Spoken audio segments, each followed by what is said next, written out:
Լուսինե, առաջին տարին է դուք մասնակցում եք ջահերթին, թե ընդհանրապես մասնակցել եք։ Երևանում արդեն երկրորդ տարին է, նախորդ տարի Բագրատ Սրբազանի հետ ենք մասնակցել,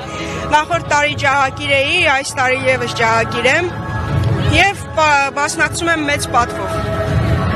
Արցախից եք, Արցախում սովորաբար եւս մեծ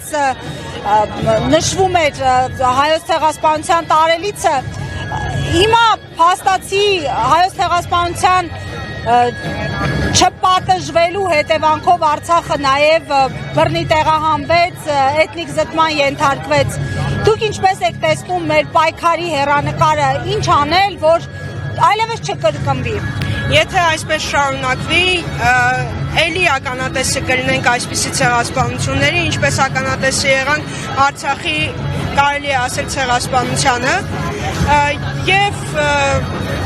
պետք է այս ամենի վերջը տալ ուղղակի։ Շնորհակալություն։